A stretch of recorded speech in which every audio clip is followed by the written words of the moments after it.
اعوذ باللہ من الشیطان الرجیم بسم اللہ الرحمن الرحیم۔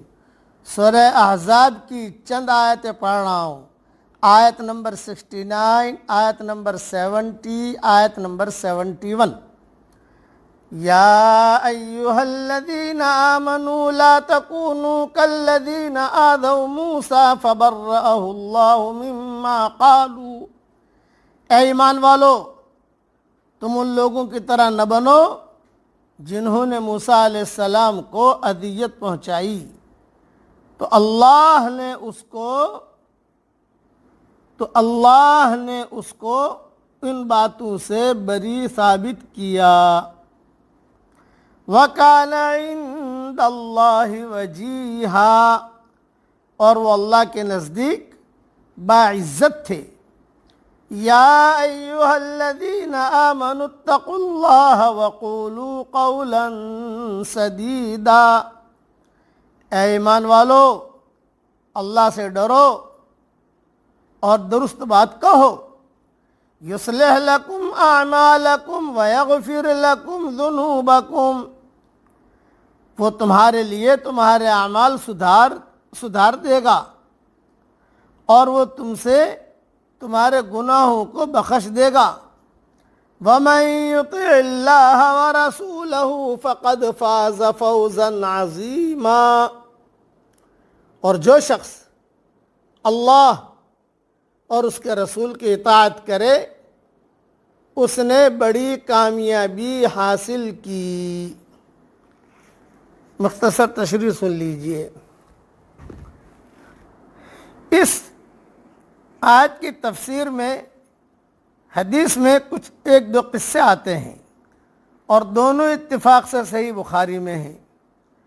نمبر 1، حضرت موسیٰ علیہ السلام نہایت باحیا تھے، چنانچہ اپنا جسم انہوں نے کبھی لوگوں کے سامنے ننگا نہیں کیا۔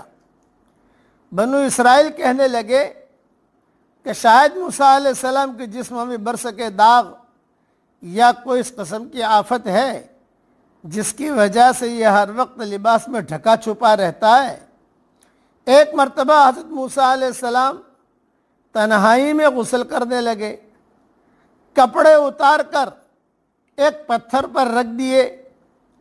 پتھر اللہ کے حکم سے کپڑے لے کر بھاگ کھڑا ہوا۔ حضرت موسیٰ علیہ السلام اس کے پیچھے پیچھے دوڑے حتیٰ کہ بنی اسرائیل کی ایک مجلس میں پہنچ گئے۔ انہوں نے حضرت موسیٰ علیہ السلام کو ننگا دیکھا تو ان کے سارے شبہات دور ہو گئے۔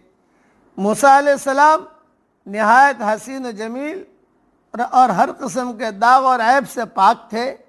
یوں اللہ تبارک و تعالیٰ نے معجزانہ طور پر پتھر کے ذریعے سے ان کی اس الزام میں اور شبہ سے برات کر دی جو بنی اسرائیل کی طرف سے ان پر کیا جاتا تھا۔ صحیح بخاری شریف میں یہ روایت ہے، کتاب الانبیاء میں۔ حضرت موسیٰ علیہ السلام کے حوالے سے اہل ایمان کو سمجھایا جا رہا ہے کہ تم ہمارے پیغمبر آخر الزماں حضرت محمد صلی اللہ علیہ وسلم کو بنی اسرائیل کی طرح ایذا مت پہنچاؤ، اور آپ صلی اللہ علیہ وسلم کی بابت ایسی بات مت کرو جسے سن کر آپ صلی اللہ علیہ وسلم قلق اور اضطراب محسوس کریں۔ جیسے ایک موقع کے اوپر، یہ دوسرا قصہ ہے، جیسے ایک موقع پر مال غنیمت کی تقسیم میں ایک شخص نے کہا کہ اس میں عدل و انصاف سے کام نہیں لیا گیا۔ حضور صلی اللہ علیہ وسلم مال تقسیم کیا تو ایک شخص کی زبان سے جملہ نکلا کہ عدل و انصاف سے کام نہیں لیا گیا۔ جب آپ صلی اللہ علیہ وسلم تک یہ الفاظ پہنچے تو آپ غضبناک ہوئے، حتیٰ کہ آپ کا چہرہ مبارک سرخ ہو گیا۔ آپ صلی اللہ علیہ وسلم نے فرمایا، موسیٰ علیہ السلام پر اللہ کی رحمت ہو کہ انہیں اس سے کہیں زیادہ ایذا پہنچائی گئی لیکن انہوں نے صبر کیا۔ یہ روایت بھی بخاری شریف میں ہے، کتاب الانبیاء، اور مسلم میں بھی ہے اور ابن کثیر میں بھی ہے۔ خلاصہ کلام یہ کہ نبی کو تکلیف پہنچانا نہیں چاہیے اور بات بالکل سیدھی سیدھی کرنی چاہیے۔ یہ جو قول سدید کہا نا، وَقُولُوا قَوْلًا قَوْلًا سَدِيدًا، یعنی آدمی ڈھنگ کی بات کرے۔ کلام کی دو قسمیں ہیں، ایک ہے سدید کلام، دوسرا ہے غیر سدید کلام۔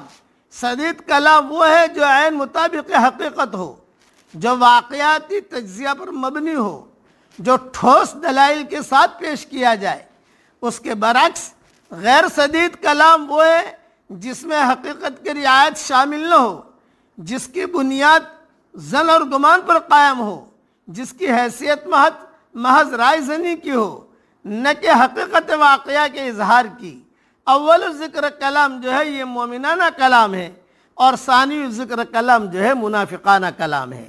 اس لیے آدمی منافقانہ کلام سے بچے، مومنانہ کلام اختیار کرے، صحیح صحیح بات کہے اور صاف صاف بات کرے، ہیرا پھیری والی بات نہ کرے۔ اللہ تعالی ہمیں قول سدید پر عمل کرنے کی توفیق عطا فرمائے، آمین۔ وآخر دعوانا ان الحمد للہ رب العالمین۔